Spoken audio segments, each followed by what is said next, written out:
जो ये है ना, ये एंटीना, उसको कहिए चल निकल यहाँ से, हमारे अपने भी लोग बहुत सम्मानित है, हम अपनों को बुलाएंगे।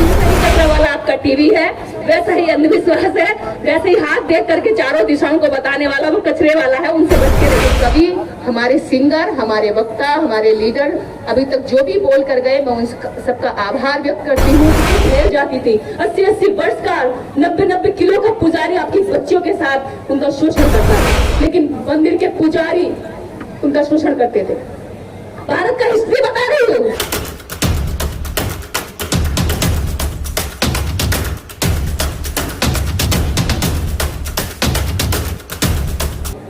बच्चे हमारी है, तड़प दी जाती है, मार दी जाती है।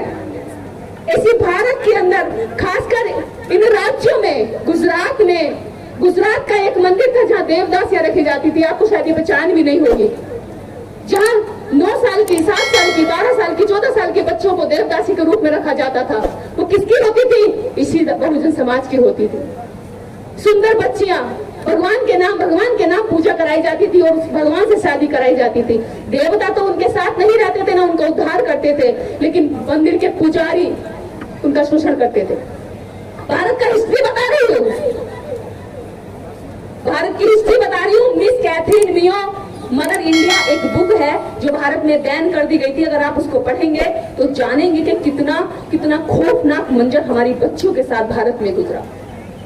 12-14 साल, 9 साल की बच्चों की जो जान की हड्डियां है ना, वो फैल जाती थी। 80-80 वर्ष का 90-90 किलो का पुजारी आपकी बच्चियों के साथ उनका शोषण करता था। अरे ये तो भला है बाबा साहब डॉक्टर अम्बेडकर का, शुक्र है बाबा साहब डॉक्टर अम्बेडकर का कि आज वो बच्चियां मंच से दहाड़ रही है, वरना किसी मंदिर में जाकर देवदासी की तरह वहां भीख मांग रही होती।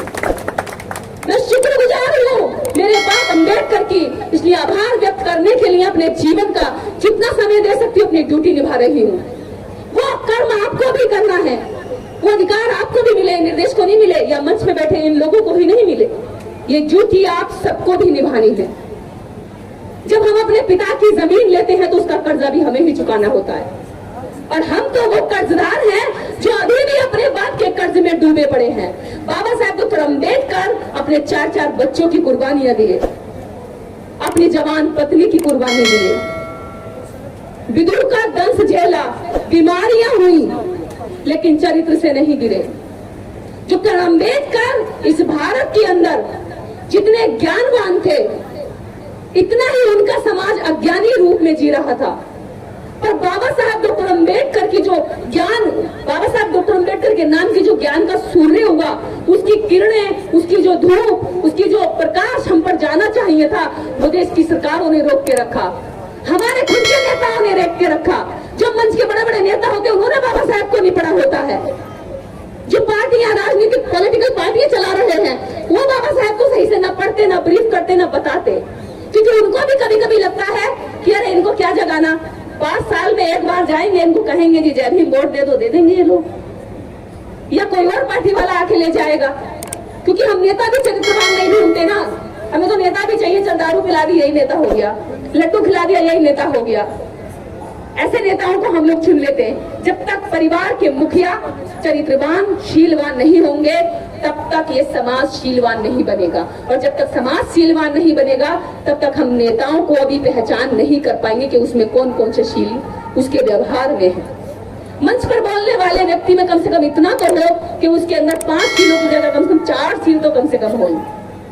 ये आपको पहचान करनी है और ऐसा ही आपको बनना है। ऐसा नहीं है कि आप मंच में चाहते हैं कि वो पूरा ऊपर से नीचे तक पूरा देवता की मूर्ति हो और हम जो है नीचे सुधार ना करें। तो ये सुधार की बात आप में भी और मुझ में भी बराबर लागू होती है। मैं ये बात इसलिए कह रही हूँ क्योंकि जब तक हम सुधार की बात नहीं करेंगे, जब तक हम सुधरेंगे नहीं, ये बातें केवल मंच तक कानों को सुख पहुंचाकर बात खत्म कर देंगी। इसलिए मैं वही बात फिर से कहती हूँ कि अपनी बच्चियों की, अपने समाज की, अपने लोगों की, अपने मंचों की अच्छी से अच्छी सुरक्षा करिए और उसको समझिए कि वो आपको कहाँ लेके जा रहा है। अम्बेडकर राइट मूवमेंट आज मैं बड़ोदरा में देख रही हूँ कि एक समय पर यहाँ इस राज्य को दंगों के नाम से जाना जाता था कि दंगे हो गए और इस तरह मारकाट हुई, या पीएम के नाम से जाना जाता था। लेकिन आज गुजरात को, विशेषकर बड़ौदा को बाबा साहब की संकल्प भूमि के नाम से जाना जा रहा है। ये मेरे लिए प्राउड की बात है, हम सबके लिए प्राउड की बात है। और ये आप सबका योगदान है इसमें, आप एक एक व्यक्ति जो यहाँ खड़ा है उन सब की इसमें लगी हुई मेहनत है कि आपने अपनी मेहनत से भारत के अंदर जो बाबा साहब अम्बेडकर के ज्ञान का प्रकाश यहाँ दबा के छुपा के रखा हुआ था, उस प्रकाश पे से आपने पर्दे हटाने का काम किया है और वो धीरे धीरे उसकी किरणें पूरी देश में फैल रही है। यही काम हमें करना है। मंचों से हमारे कवि, हमारे सिंगर, हमारे वक्ता, हमारे लीडर अभी तक जो भी बोल कर गए, मैं उन सबका आभार व्यक्त करती हूँ, विशेषकर मीडिया का कि वो लंबा लंबा सफर करके यहाँ तक पहुंचे, संघर्ष करके यहाँ तक आते, छोटे छोटे अपने जो इनके पास संसाधन है। देखिए हमारी मीडिया के पास बड़े बड़े कैमरे नहीं है, बड़ी बड़ी लाइटें नहीं है, उसके बावजूद भी आपकी बहुजन मीडिया आपकी बात को स्ट्रीम मीडिया के सामने टक्कर देती है और जेल तक जाते हैं और अपने बच्चों, अपनी पत्नियों तक को छोड़कर 2-2, 4-4 दिन तक कवरेज करते हैं। ये ट्रेनों में कैसे कैसे आते, कितना संघर्ष करके आते।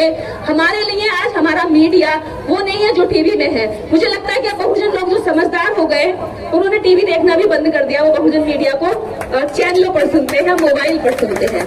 ऐसा ही है ना? सही कह रही हूँ? आवाज लगा के बताओ।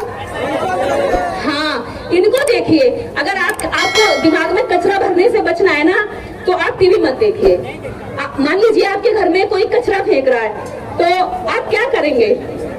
कोई कचरा अगर आपके घर में फेंकेगा तो लड़ जाओगे, अरे मेरे घर में कचरा फेंक रहा है भाई, मैं ये कचरा बर्दाश्त नहीं करूंगा। लेकिन कोई आपके दिमाग में कचरा डाले तब फिर कहोगे आओ जी आओ, चले आए करो, रोज आया करो, डाल दो कचरा। वैसा ही कचरा वाला आपका टीवी है, वैसा ही अंधविश्वास है, वैसे ही हाथ देख करके चारों दिशाओं को बताने वाला वो कचरे वाला है, उनसे बच के रहिए। क्योंकि आपके दिमाग में कचरा आपके घर में कचरे से ज्यादा खतरनाक है। घर का कचरा दिखाई देता है, साफ हो जाता है, लेकिन दिमाग का जो कचरा है वो पूरे समाज को दूषित करता है, हमारी सोच को दूषित करता है। तो इसलिए जरूरत है कि अगर कोई दिमाग में कचरा डालने आ रहा है तो उसको वही स्टॉप करिए, जैसे कि हम घर में कचरा डालने वाले को करते हैं। समझ रहे हैं ना? मैं कह रही हूँ उन पाखंडियों से बचिए। अपने संस्कार, अपने बच्चों की शादी, अपने बच्चों के जन्मदिन संस्कार, मरण संस्कार बौद्ध बंधुओं से कराइए, अपने लोगों से कराइए, उनको सम्मान दीजिए और उनकी रोजी रोटी अपने आप बंद हो जाएगी। वो आपसे मांगते नहीं है, आप जबरदस्ती उन्हें बुलाकर सम्मान देते, सर पे चढ़ाते। तो सर पे बैठा हुआ जो ये है ना, ये एंटीना, उसको कहिए चल निकल यहाँ से। हमारे अपने भी लोग बहुत सम्मानित है, हम अपनों को बुलाएंगे, उनको सम्मान देंगे, उनको पैसा देंगे। हमारी गाड़ी कमाई की जेब का रुपया तू क्यों लेकर जाए भैया?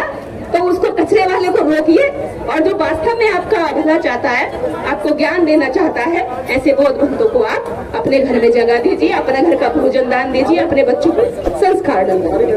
तो खत्म करें? ठीक है, आदरणीय निर्देश दीदी का स्वागत। ठीक है, मैं इसी के साथ खत्म करती हूँ। अब मैं एक शायरी तो मुझसे आती नहीं, लेकिन कोशिश कर रही हूँ। कौन कहता है कि आसमां में सुराग नहीं हो सकता? कौन कहता है आसमां में सुराग नहीं हो सकता? एक तबीयत से पत्थर को उछाल कर देखो यारो। आज यही है कि जैसे वंदना ने कहा कि नीला आसमान धरती पर उतर आया है, आज सब नीला नीला दिख रहा है और बहुत खुशी हो रही है। सभी को साधुवाद, सबका मंगल हो, सब खुश रहे।